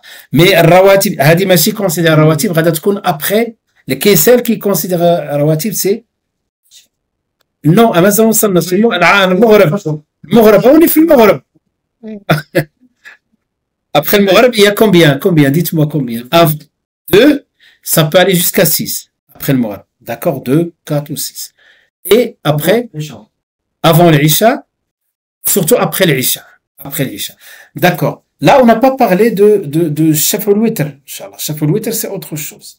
Alors, on va parler de... Donc ça, c'est ce qu'on appelle de manière générale les rawatib. Le prophète sallam kana hafid alayhim kadhalik. Il le faisait. Il les faisait, même des fois ça lui arrive de ne pas les faire dans leur temps, il les rattrape. D'accord. Hadouma rawatib. Ensuite, salatu, la prière de duha. On a parlé de salatu duha. Dites-moi à quel moment on peut faire salatu duha. Première, s'il s'appelle salatu duha, duha c'est le temps, hein. Voilà. C'est soleil à midi. Voilà. D'accord. Donc, vous savez que tout à l'heure on a évoqué ça, et je reviens pour souligner quelque chose d'important. Vous avez parlé de deux temps où la salat sérérogatoire est interdite. Voilà. Donc ces deux temps-là, si on analyse, il y a 5 temps. Mais vous allez voir que c'est pas compliqué. Donc 5 temps, comment? De Fajr, de Salat Subh, jusqu'au lever du soleil. Ça, c'est un temps. Deuxième temps, une fois que le soleil se lève. Quelle est la différence entre ce temps-là et le deuxième temps où le soleil se lève jusqu'à ce qu'il se lève? Il se lève, c'est comme vous voyez l'horizon, le disque du soleil commence à s'ouvrir. Comme vous êtes devant la mer ou là, le désert, il commence à se lever, il faut attendre qu'il se lève. Qadra rimh, c'est 1,5 mètre. Et 1,5 mètre, on convertit en temps à peu près 20 minutes. 15 à 20 minutes. D'accord? Donc, le premier temps, pour les malikites, c'est déconseillé. C'est-à-dire, si quelqu'un fait salat, l'autre fois, j'ai vu un frère comme ça, il a fini, c'était l'Asr. Il a fini pareil pour le subh. Il a fini la prière, par exemple, que ce soit subh ou l'Asr. Et il s'est levé, je lui dis, tu veux faire quoi? Il m'a dit, je veux faire nafila. Je lui dis, tu sais que c'est déconseillé ce temps-là. Pour les malikites, c'est déconseillé. Par contre, le lever du soleil, c'est pour cela qu'on a distingué. Au moment où le soleil se lève, c'est haram, c'est interdit. Pourquoi? Parce que le prophète sallallahu alayhi wa sallam a dit, d'abord le soleil se lève entre deux cornes du shaitan, et c'est le moment de l'adoration, le moment de l'adoration des adorateurs du soleil. Et donc, à quel moment il devient autorisé? On voit 1 et 2. Jusqu'à ce que le soleil se lève, 20 minutes. Tu regardes dans le calendrier Shoro, tu rajoutes 20 minutes et à partir de là, tu rentres dans le Duha. Après, donc, pour compter les 5, quand le soleil arrive au zénith, il est au zénith, c'est un moment qui est déconseillé pour les malikites. Je ne sais pas, peut-être même les autres écoles, il y a des choses qui m'échappent. Au moment où il se déplace, c'est pour ça qu'on appelle Zawal. Zalat, c'est déplacé. C'est à ce moment-là, Zawal, on fait Salat al-Dhuhr. Donc voilà le troisième temps. Et pareil pour après l'Asr. Déconseillé. Et une fois que le soleil se couche, pareil, c'est haram, c'est interdit. Donc c'est pour cela qu'on peut parler de 5 temps. Pourquoi entre l'Asr et c'est Masih haram, déconseillé. Oui, pourquoi? Pourquoi? Parce que fait hadith, c'est-à-dire ibada. Hadith Nabi sallallahu alayhi wa sallam, il a interdit aux sahaba de faire un nafila dans ce temps-là. Après le pourquoi, Allahu a'lam. Vous savez, dans les règles dans le din, on a un domaine de cultuel de l'ibadat, on peut connaître le pourquoi, comment on peut ne pas le connaître. Par contre, tout ce qui est mu'amalat, on sait les règles, les finalités, voilà. Donc ça, si un jour, Inch'Allah, on avance et on fait un peu, si vous voulez, maqasid al-shari'a, ou bien on fait usul fiqh, vous allez mieux les comprendre, Inch'Allah. Voilà donc, par rapport à ces 5 temps-là. La salat al-duha, à quel moment on a dit? Une fois que le soleil se lève, et 20 minutes après, à peu près, voire un peu moins, ça c'est le temps, d'abord le temps de la prière de l'Eid. Voilà, pour souligner pour d'autres salats, c'est la prière de l'Eid. Et c'est le temps de salat al-duha. Voilà, jusqu'à ce que le soleil jusqu'au avant le duha. Donc ce temps, il y a combien de la sunna, c'est quoi par rapport à duha? Combien de rak'a? 2 ou 4 ou 6 ou 8. Si par exemple tu fais 2, tu as fait le minimum. Si tu as fait 4 ou 6, tu as fait la moyenne. Hein. Et si tu fais 8, tu as fait le maximum. Et si tu veux faire 10, tu peux faire 10, mais là, les Malikites, ils disent, les deux dernières, les 9 et 10 raka'a, tu vas les considérer comme nafila. Tu peux faire 20, 30, ce que tu veux. Mais le duha, il s'arrête à 8. Wallahu a'lam. D'accord? La prière de tahajjud. Voilà ce que je peux vous dire par rapport à, si vous avez des questions, n'hésitez pas, Inch'Allah. La prière de tahajjud, c'est quoi tahajjud? La nuit. La prière de la nuit. À quel moment? Après l'Isha. après Shafa. Après Shafa. D'accord. Les autres? Dans le dernier tiers de la nuit. Le dernier tiers de la nuit. La bonne réponse est ça. Voilà. Je vais vous donner, Inch'Allah, une idée sur les prières de la nuit. Qiyamul Layl. Qiyamul Layl, donc Qiyamul Layl, il y a de toute façon tout ce qu'on fait après l'Isha, avant le Fajr, il rentre dans la règle Qiyamul Layl. Et voilà, donc le prophète sallallahu nous a enseigné des hadiths où il parle du dernier tiers de la nuit, il est connu le hadith. Il parle de un tiers, 2 tiers de la nuit. Hein. Même le Coran, il parle de ça, de Qiyam Layl du prophète sallallahu. Ça veut dire que dans notre religion, c'est évoqué de manière évidente qu'on peut diviser la nuit en 3 parties. Comment on peut diviser la nuit? Comment on peut dire ça c'est le premier tiers, le deuxième? Parce qu'on va parler cas par cas. Comment on peut diviser à votre avis? À quel moment il commence la nuit? Le Maghrib. Et à quel moment il finit la nuit finit le Fajr. Donc je prends cet intervalle et je le divise par 3. Et le chiffre qui va sortir, je le rajoute à le Maghrib, au temps de le Maghrib. Là c'est le premier tiers. Si je veux le deuxième tiers, je rajoute encore ce chiffre-là. Sinon, c'est le même chiffre qui va rester jusqu'à arriver au Fajr. On est bien d'accord. Ben, le dernier tiers, ça c'est le premier tiers, deuxième tiers, troisième tiers. Le dernier tiers. Le dernier tiers, il a plus de valeur. Voilà pourquoi, parce que مثلا وقرآن الفجر هذا الفجر يقول ومن الليل فتهجد به نافلة لك. Vous voyez, من الليل fais le tahajjud sous forme de nafila. Une nafila pour une prière surrogate, un plus. D'accord? عسى أن يبعثك ربك مقاما محمودا. D'accord? Maqam, c'est-à-dire un rond louable, mahmouda. Donc, de manière générale, toutes les prières qu'on va faire dans la nuit, ils s'appellent de manière générale la prière de la nuit. Et ces prières de la nuit, ils changent et voilà on va dire de terminologie en fonction de certains d'autres critères. Si on le fait Qiyam al-Layl au début, ça s'appelle Qiyam al-Layl. On peut faire après l'Isha, on l'appelle Qiyam al-Layl. On peut le faire dans le deuxième tiers de la nuit. Mais si on le fait dans le deuxième tiers, c'est toujours un Qiyam al-Layl. Mais on peut l'appeler aussi Tahajjud. Si on le fait en groupe et pendant Ramadan, c'est un Qiyam al-Layl. Mais il a un nom spécial, il s'appelle comment? Tarawih. Oui, c'est la même chose, c'est la prière de la nuit, là. C'est après les obligations, la plus valorisée, la prière de la nuit. D'accord? Donc, qu'est-ce qu'on a dit? Salat au tahajjud. Ben, de cette salat qu'on parle, la salat de tahajjud, le dernier tiers de la nuit. Et on peut considérer, à partir de, le prophète sallallahu alayhi wa sallam, il me semble, il y a un hadith où il dit, ne serait-ce que le temps pour traire, c'est ça, une brebis. C'est comme ça on dit. Il y a un tahlib, hein? Tahlib, ça prend combien de temps? 5, 10 minutes. Mais elle a dit, ne serait-ce que ce temps-là, tu te lèves et tu fais 2 rak'at. Et ça s'appelle tahajjud, ça s'appelle qiyamul layl. Wallahu a'lam. D'accord, donc ça c'est la prière de tahajjud. Est-ce que vous avez des questions? Comment on la fait? À la voix haute, de préférence, si on ne dérange pas.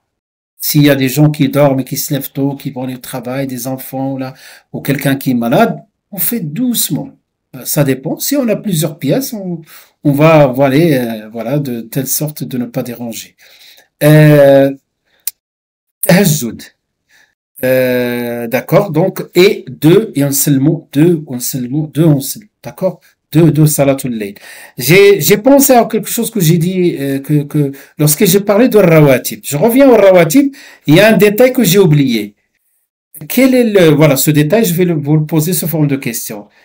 De préférence de faire rawatib à la maison ou à la mosquée? À la maison. À la maison. Parce que la règle, tout ce qui est obligatoire, de préférence à la mosquée. Tout ce qui est surrogatoire, de préférence à la maison.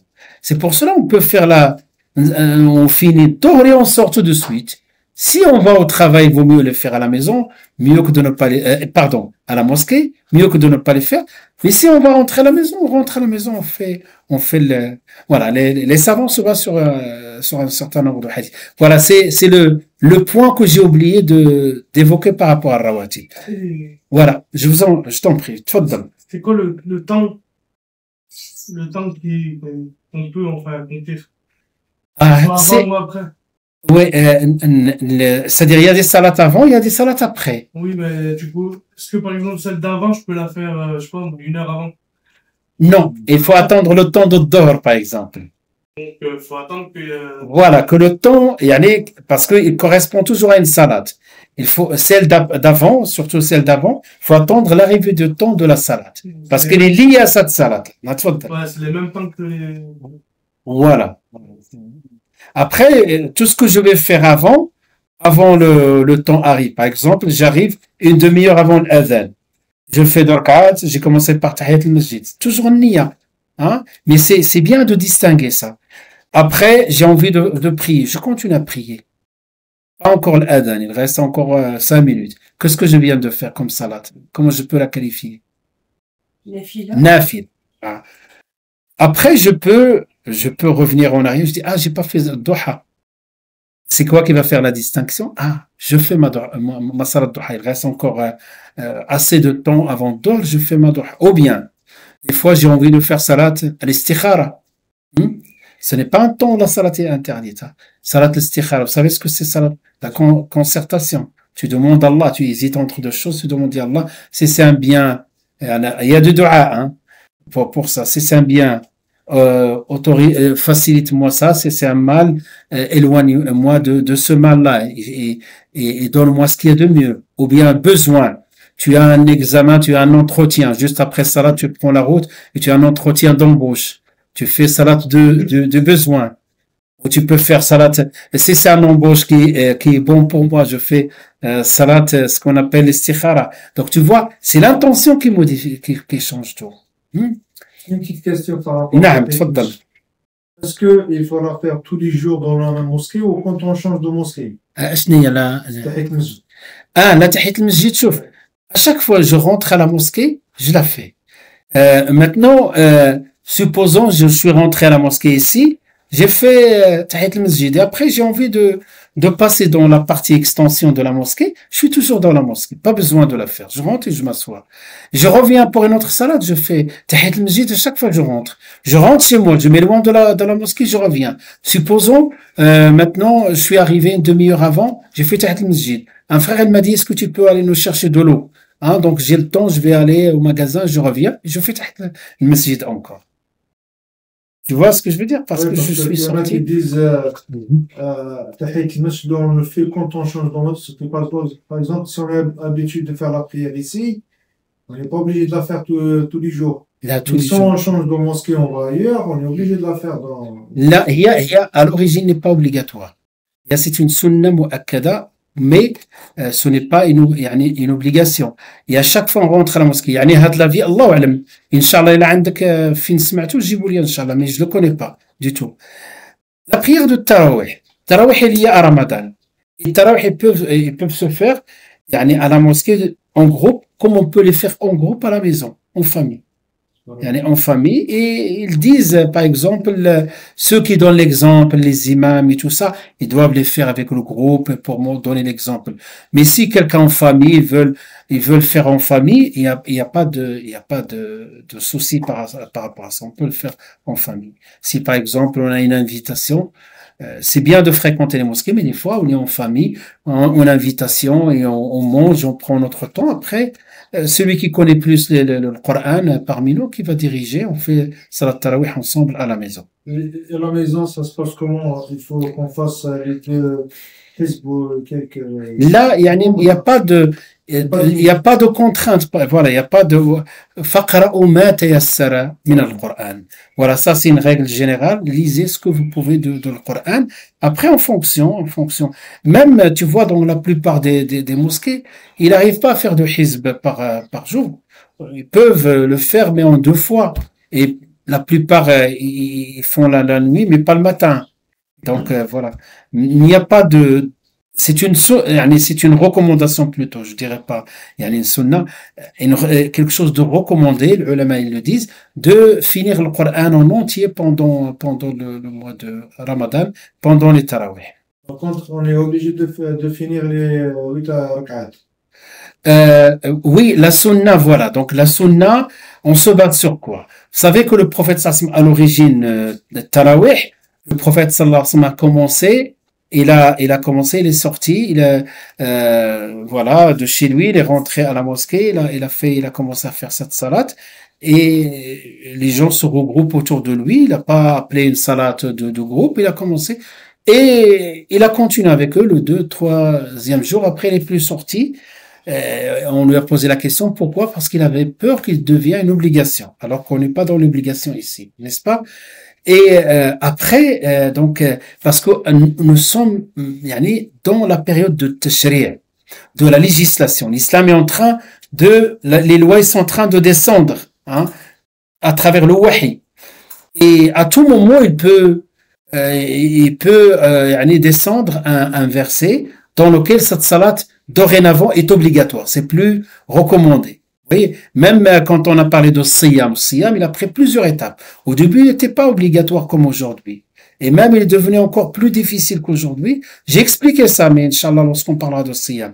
Parce que tant qu'il y a le wahi qui descend, ça c'est la période tashri' liée au prophète sallam. Après sa mort, c'est fini. On parle plus de ça. Donc le prophète sallam, la raison on va dire son absence de prier en groupe, c'était, il avait peur qu'il devienne une obligation. S'il devient une obligation pour nous, c'est difficile.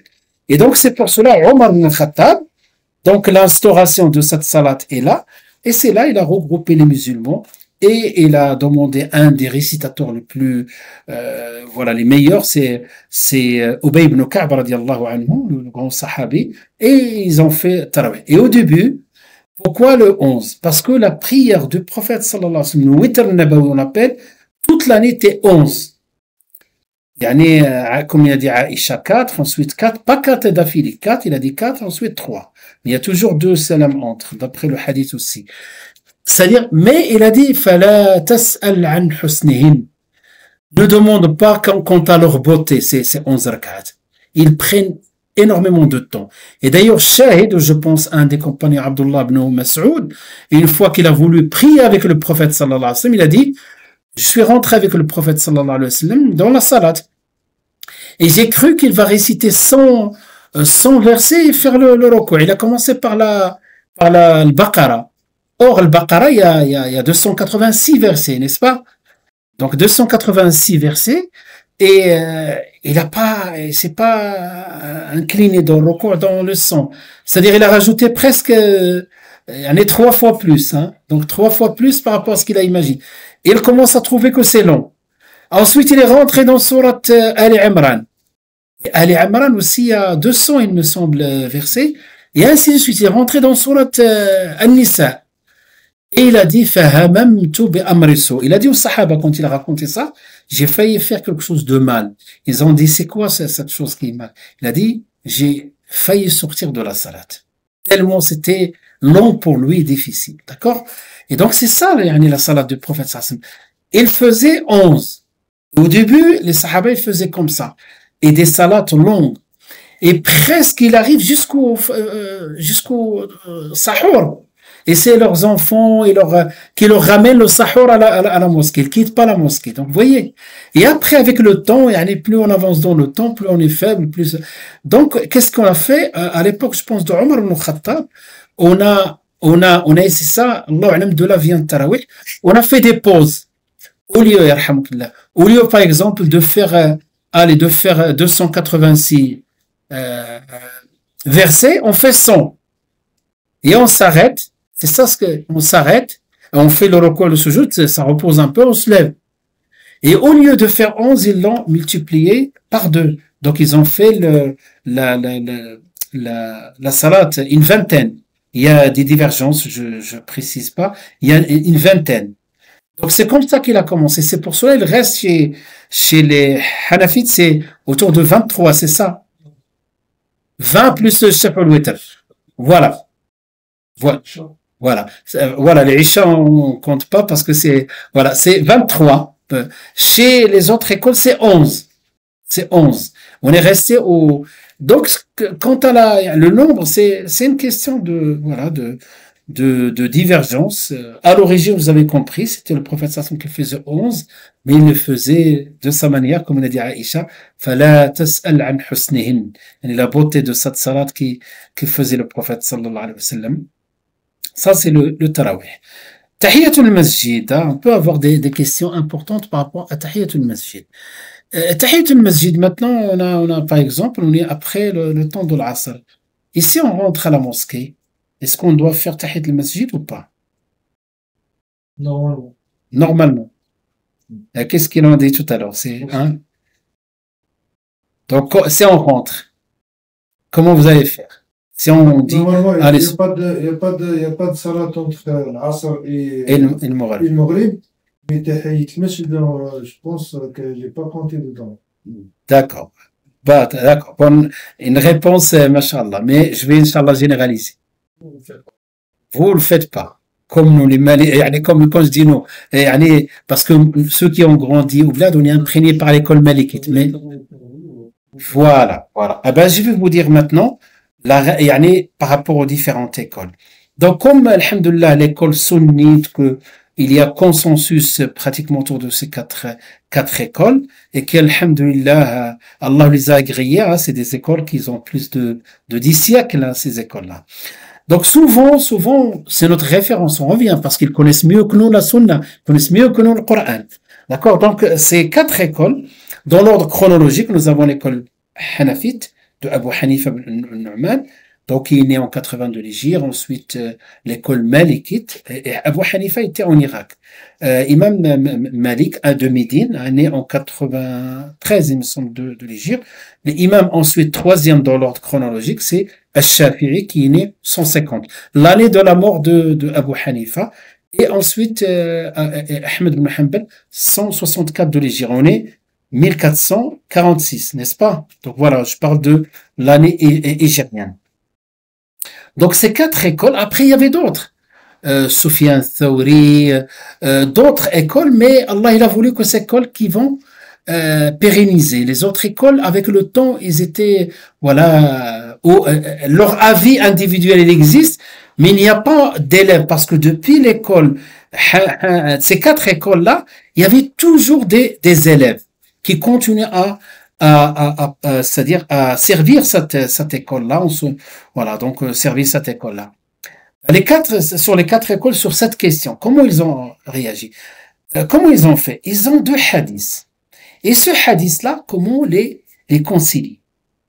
Quand je dis concilier, ils sont pas fâchés, mais des fois, quand on emploie ce terme-là, il y a le jam'u bayna. Comment les pratiquer tous les deux, autrement, jam'u bayna.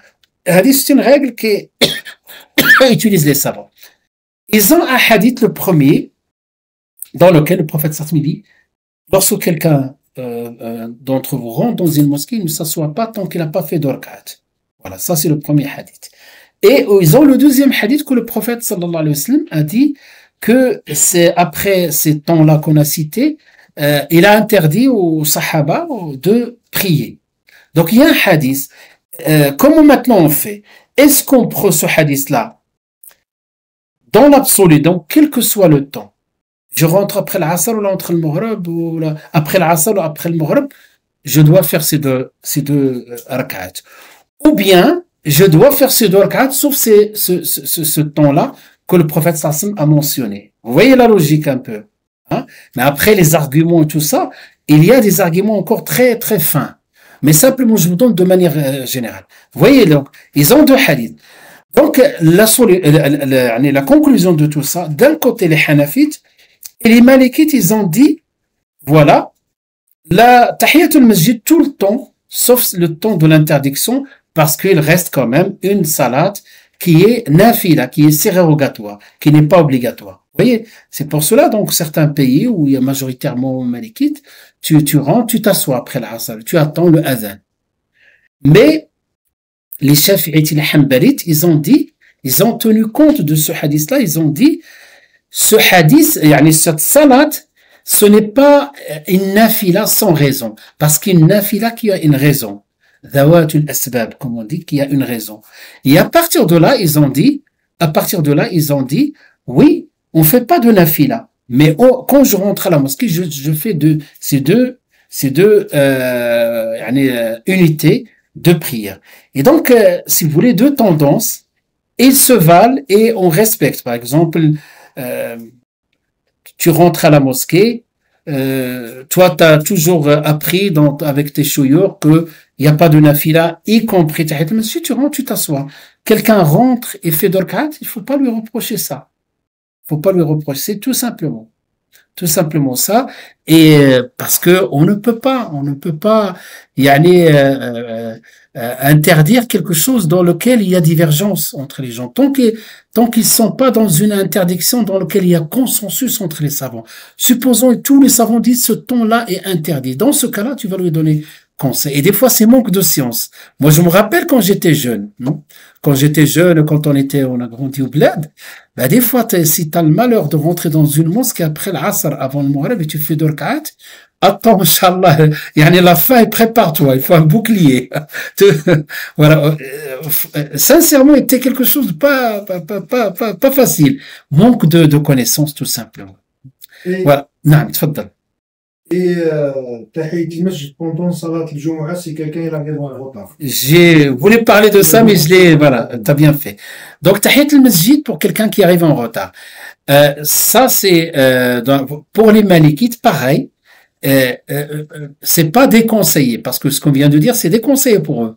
Pour les malikites, au moment où l'imam commence le prêche, c'est haram pour lui, pour l'imam malik, c'est interdit selon l'école malikite. Mais les autres écoles, pareil, Shafi'i et Hanbali, tu les fais rapidement et tu t'assois pour écouter. Pourquoi? Parce qu'en réalité, quand on rentre dans le dalil, quand quelqu'un te dit le dalil, lui il a un dalil, mais des fois les dalils, voilà, il y a deux dalils, comment les conjuguer? Comment faire ce qu'on appelle al-jama'? Il y a tout un ensemble de règles qui suivent les fuqaha et les usuli. Voilà. Wallahu a'lam. J'avais l'intention d'avancer encore beaucoup plus que ça. Donc, vous allez trouver à peu près ce que j'ai dit. Je vais vous donner tout ça, Inch'Allah. Lisez. Ça, c'est la première partie. On n'a pas fini. Tahajjud, Tarawih. Vous voyez? Tarawih, les 4 ou 5 que j'ai cités, Tahiyatul Masjid. Voilà. Et là, j'ai pas les détails que j'ai dit. Ils sont pas là parce que c'est selon l'école malikite. Nawafil, Mandouba. Voilà. Donc c'est, d'accord, voilà. Donc on a fini cette partie-là, que vous voyez là, la partie où il n'y a pas le carré. Et donc là, on va attaquer, Inch'Allah, maintenant les sunan mu'akkada.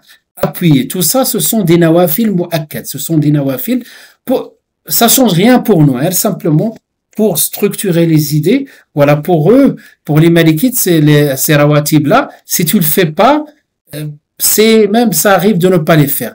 Par contre, les sunan mu'akkada, on va voir que ce n'est pas une obligation, c'est quelque chose entre la sunna et l'obligation. C'est que le prophète sallam, certes, il a dit que il y a 5 prières, il n'y a pas plus, qui sont obligatoires.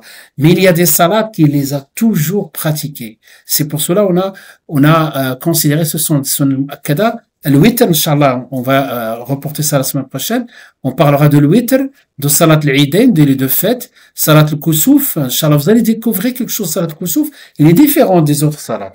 Salat al-Istisqa, Inch'Allah, ou sujud tilawa. Inch'Allah, bihawlillahi ta'ala. On finira ça et après, Inch'Allah, pour finir l'esprit du livre, on va parler un peu de l'khushu' dans la salat, les moyens, comment c'est l'âme de la salat, plus important. Et une fois qu'on finira tout ça, on attaquera la pureté, toute la partie pureté, Inch'Allah. Voilà, est-ce que vous avez des questions? Est-ce que vous avez des remarques? Est-ce que salat al-Kusuf, c'est la même que salat al-Kusuf? Chez la majorité, c'est la même chose. Chez les malikites, il y a une différence. Oui, le kusuf, c'est dans le kusuf du soleil, et le khusuf, c'est dans la nuit. D'accord? Salat al-Kusuf pour les Malikites, c'est sunna mu'akkada. Quant au khusuf, c'est simplement nafila mu'akkada. D'accord? Il y a un degré de différence entre les deux. Voilà. Salat al-Kusuf, Inch'Allah, pour information, c'est une salat dans laquelle on fait 2 ruku's dans la même raka'a. On fait un ruku', il se lève, on fait un ruku' et on fait. Est-ce que vous l'avez déjà pratiqué dans la mosquée? Non, jamais. Jamais. Parce que Salat Koussouf, on peut l'avoir à la journée. Oui, Koussouf, la nuit. Ah, la nuit, c'est. Oui, lorsque il y a l'éclipse de la lune. Voilà, l'éclipse de la lune. Donc, on le voit des fois, il se voit partiellement. Certaines régions, d'autres régions, on le voit pas. Mais il y a des régions où on le voit entièrement.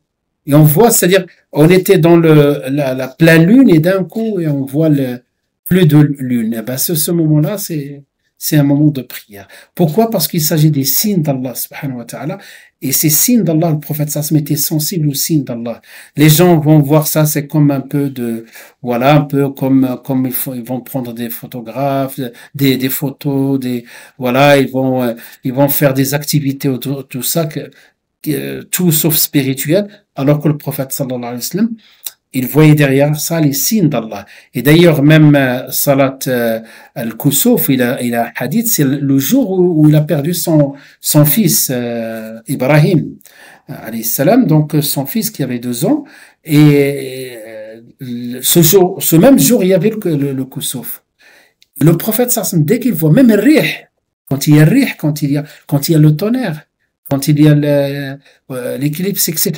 Même Rih, son épouse disait qu'il sortait, il regardait le ciel et revenait par crainte d'Allah. Et parce que ça lui rappelle ce qui est arrivé à d'autres peuples. Rihun. Vous voyez des sourates où il parle de Rih, comment il a châtié des peuples. Et ça le Kusuf, donc le jour de la mort du prophète sallam. Et les gens commencent à interpréter, donc ils ont commencé à dire ah ben le soleil s'est éclipsé à cause de la mort du fils du prophète sallam. Et lorsque le prophète sallam a entendu ça, il leur a dit le soleil et la lune, ash-shams wal-qamar, ayatani min ayatillah, 2 signes d'Allah, la yankasifa li mawti ahad. Donc il ne s'éclipse pour la mort de quiconque. Voilà, il a fermé cette porte-là dans laquelle les gens peuvent tomber dans le shirk. Voilà, aujourd'hui il y a la pluie parce qu'un tel est mort, ou là aujourd'hui il fait pas beau. Ça pousse directement au shirk. Donc il était catégorique. La yankasifa li mawti ahadin, ou comme qala sallallahu alayhi wa sallam. Et donc cette salat-là, c'est une salat normalement pendant tout le temps où tu pries, et quand tu fais le recours, tu te lèves et tu reviens de recours, tu récites encore Surah Fatiha et Surah, et tu reviens, tu fais un recours et tu te lèves et ensuite tu descends pour le sujoud. C'est comme ça que les Sahaba ont rapporté ceux qui ont assisté dans cette salat avec le prophète sallallahu alayhi wa sallam. Voilà. Il y a une salat peut-être que j'ai pas citée, que je vais beaucoup citer chez nos frères turcs, c'est la salat de tasbih, n'est-ce pas? La salat de tasbih, pourquoi on la trouve pas dans les livres parce que le hadith sur lequel se base, c'est un hadith qui n'est pas authentique. Et après, donc, il y a un juste milieu qui disent, parce que le hadith, vous avez entendu le salat de tasbih. Il la pratique beaucoup nos frères à la mosquée, ici, de l'école Hanafite, nos frères turcs et nos sœurs. Donc, ils le font surtout pendant Ramadan, n'est-ce pas? Ben, on appelle salat al-tasbih. Salat al-tasbih, c'est de glorification du nom d'Allah. Donc, tu récites la Fatiha et tu récites ensuite la sourate. Et ensuite, tu vas répéter 15 fois Subhanallah, Alhamdulillah, wa la ilaha illallah, wallahu akbar. Tu t'inclines, tu fais 10 fois, tu te lèves encore 10 fois, tu te prosternes 10 fois, tu t'assois 10 fois, etc. Total, dans chaque rak'a, tu fais 75 fois ce tasbih. Et tu fais 4 rak'as, ce qui fait 300 fois. Ce hadith-là, c'est un hadith qui dit, dans lequel le prophète sallallahu a appris ça à Al-Abbas, son oncle. Sauf ce hadith-là, il n'est pas authentique pour la majorité. Et ce hadith-là, il dit à Al-Abbas, parce que quand on dit il n'est pas authentique, ça ne veut pas dire qu'il est mawdou', qu'il est fabriqué. Non, il n'a pas les critères de l'authenticité. Voilà, si vous voulez aller plus loin, on peut étudier ça aussi. Donc, Inch'Allah, de séance de hadith. Et donc, ce hadith-là, il dit, si tu arrives à le faire chaque jour, chaque semaine, une fois dans l'année, ou une fois dans la vie. Certains ulama, ils ont trouvé une solution sage, ils disent, puisque le minimum de la faire une fois dans la vie et le hadith n'est pas authentique, si tu l'as fait une fois dans la vie, au moins tu as accompli cette salat, si c'est avéré plus tard que le hadith est authentique. Mais le hadith n'est pas authentique et on ne peut pas baser de la règle. Dans tout ce qui est ibadat, on ne se base pas sur les hadiths qui ne sont pas authentiques. Tout ce qu'on vient de dire, que des hadiths authentiques. Les hadiths qui ne sont pas authentiques chez la majorité des savants, dans les mérites, par exemple le mérite de lire le Coran, les mérites de faire sadaqa, les mérites d'assister au cours, des choses comme ça, mais pas dans les ibadat. Et encore moins dans la croyance, dans le dogme, dans l'aqidah. Est-ce qu'il y a d'autres questions, Charles? Non, تفضل. C'est individuel, il fallait faire Nafila est forcément individuel, tu veux dire ça. Nafila dans la grande majorité, oui. Mais il existe Nafila en groupe. Il existe, par exemple, regardez, c'est arrivé, j'ai cité tout à l'heure des hadiths, où le prophète sallallahu a fait Nafila il l'a fait avec Abdullah ibn Abbas, avec Abdullah ibn Mas'ud. Voilà, c'est arrivé. Les ulama, ils disent, oui, on peut faire des Nafila, même les Hanbalites, même les Malikites, ils disent qu'on peut faire des Nafila ensemble. Voilà. Allahu alam, en se basant sur ce hadith-là. Mis à part la nafila, de tarawih, etc. Moi, j'ai une question. Par exemple, quelqu'un, voilà un groupe qui se lève la nuit, en famille ou là, entre amis, qui veut faire un qiyam layl, ils peuvent le faire ensemble. C'est d'après les hadiths qu'on a cités. Wallahu alam. Les deux sur le rogatoire qui est après Dhuhr, est-ce qu'on peut la faire après Jumu'ah ou pas? Après le Jumu'ah, oui, il existe des nawafil après le Jumu'ah. Oui, il existe. Non. Il existe avant et après. Non. Et quand je dis avant, c'est-à-dire avant le adhan. Hein? Avant le adhan. Oui, d'accord. Je ne vais pas encore m'étaler par rapport au temps de le Jumu'ah. Je vous ai parlé de temps de le Jumu'ah, non? À quel moment? Inch'Allah, la prochaine fois, Inch'Allah. Pour rester dans l'esprit de nawafil, Inch'Allah. J'ai une question. On peut faire le witr sans faire shafa. D'accord. De toute façon, le witr, on va le traiter, mais je réponds, Inch'Allah, rapidement à cette question. On va le traiter la semaine prochaine. On va commencer par le witr. On fait toujours une petite révision, Inch'Allah. Je vous enverrai. Regardez bien, Inch'Allah. Voilà. Le witr, quand on dit le witr, on parle de 7 rak'a unique. Mais la sunna du witr, si on veut faire un witr, on va dire, le ulama, il l'appelle le minimum, le minimum dans la perfection. Il y a la perfection maximale, il y a la perfection minimale. Il dit la perfection minimale, c'est cette rak'a précédé par 2 rak'at, ce qu'on appelle le shafa'. Ça peut être 4 rak'at avant, plus une. Ça peut être comme ce que faisait le prophète sallallahu alayhi wa sallam, 10 rak'at suivi par le witr. Donc le witr, c'est pas forcément dans les gens ont fixé cette salade de cette manière-là. Tout le monde est formaté de faire cette salade de le witr. C'est chef et witr. Mais en réalité, le mot chef, c'est pair. Tu peux faire 4, tu peux faire 6, tu peux faire 8, tu peux faire 10. Tu peux faire même plus. Parce que ta salat et ma salat, c'est pas comme celle du prophète sallam dans la beauté. Et donc, tu peux faire un certain nombre et après, tu retournes par le witr. Imagine-toi, par exemple, tu te levais dans la nuit. Parce que quand on parle de witr, le meilleur witr, c'est celui qui peut, c'est avant le fajr, n'est-ce pas? Et celui qui se lève que pour salat al-fajr, mubashara, il vaut mieux qu'il le fasse avant de dormir. Le prophète sallam, il a donné ces deux solutions. D'ailleurs, même, il a recommandé à Abu Bakr, il a recommandé à Omar. Chacun de manière différente. Et voilà. Et donc, imagine-toi, tu as l'intention de faire tahajjud. Et te lever 3 heures avant le fajr. Et tu as le temps de faire 20, 30, 40 rak'at.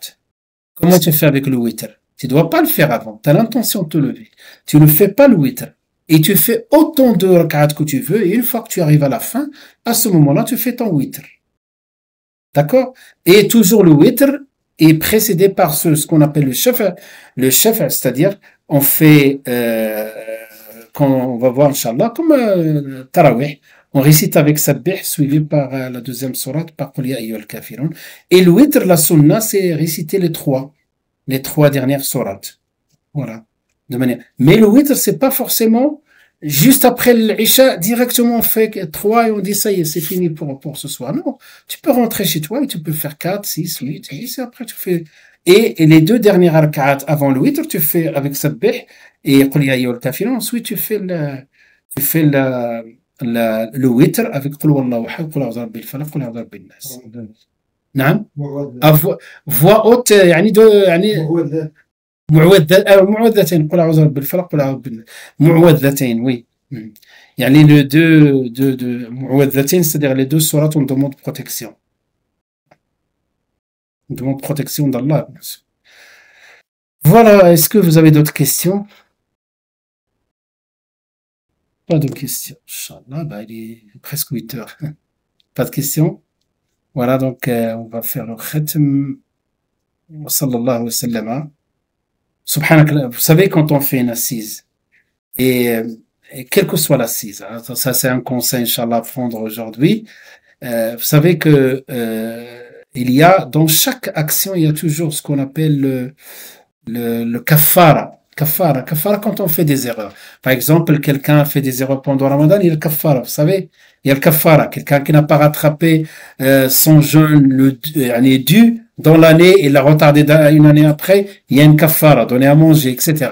D'accord? Quelqu'un qui a juré et qui a violé son serment, à faire un serment, il y a le kafara de donner à manger à 10 pauvres ou bien les vêtir, sinon jeûner 3 jours. Tout ça, on l'appelle kafara. Ben, il existe le kafara aussi de le majlis. Quand on s'assoit et quand on discute, là, alhamdulillah, on a fait des cours, il se peut qu'on s'est trompé, il se peut que j'ai dit des choses peut-être dans lesquelles il y a des erreurs, etc. Et donc, le majlis, il a son kafara automatiquement. Même tu es avec des amis, tu as rencontré un ami, vous avez discuté, vous avez autour d'un thé ou d'un café, vous avez discuté, et avant de se quitter, dites ce dua de kafara, subhanakallah wa hamdik, وتبارك اسمك سبحانك وبحمدك أشهد أن لا إله إلا أنت أستغفرك وأتوب إليك. Voilà, ça c'est kafaratul majlis. Donc on finit toujours normalement quand on khatm.